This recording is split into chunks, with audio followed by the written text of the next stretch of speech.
Mr. Moran. Mr. Bowman, you're recognized for 5 minutes. Thank you so much, Madam Chair. Mrs. Gentles, you mentioned the state of Florida in some of your remarks just then. Do you support the state of Florida's decision to remove AP African American history from its curriculum?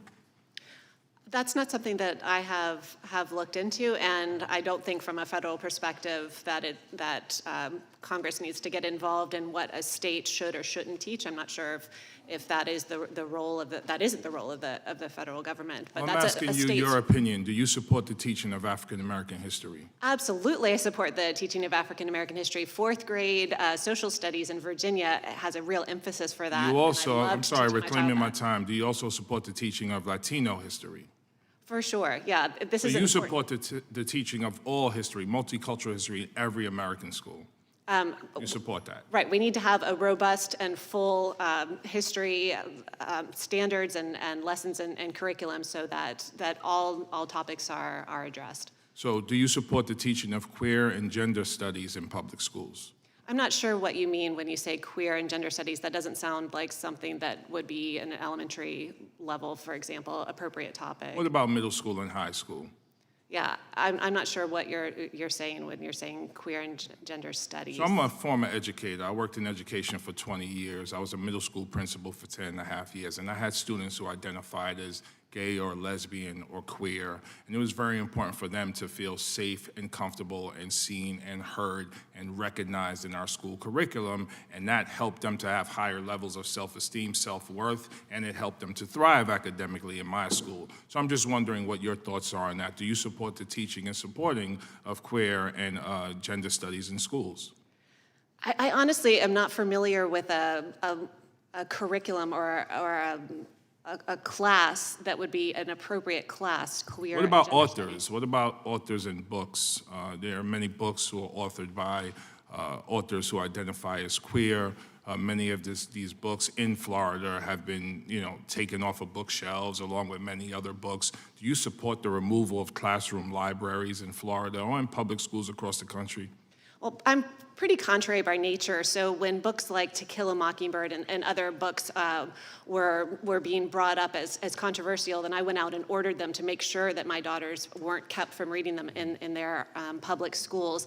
But when you're talking about schools that specifically direct children to sex apps or lay out explicit sexual instruction. Reclaiming my time, I'm sorry. How many schools have been identified as teaching this so-called, or providing this so-called woke indoctrination agenda? How many schools?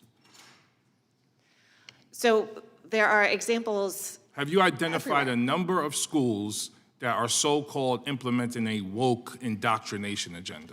Is there a number?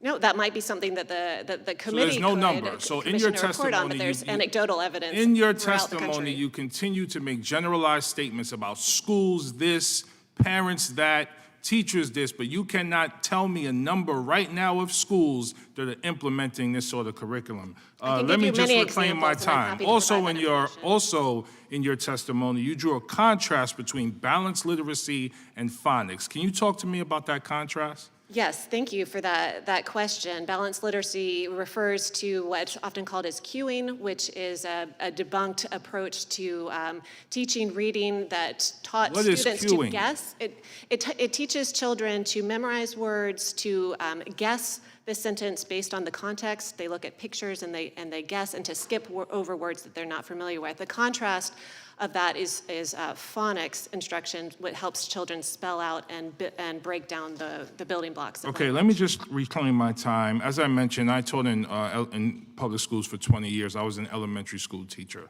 Phonics is a major component of balanced literacy. Balanced literacy includes the teaching of reading, writing, listening, and speaking, and it also includes the teaching of phonics instruction. That's why it's called balance. It is not separate from phonics instruction. Phonics instruction is supposed to be part of balanced literacy. It's important for you to know that. It's important for everyone on this panel to know that. I just have a few more questions while I don't have much time left, but I would like to go to Governor Polis. Can you talk a little bit about how to build a positive school culture? In 10 seconds, wow. Well, it really includes a partnership with parents first and foremost. We've heard this from both sides of the aisle. It needs to be implemented, in fact. Great site leadership is so important. And then bringing educators along with that vision for the school, including aligning curriculum to standards. Thank you, and I yield back.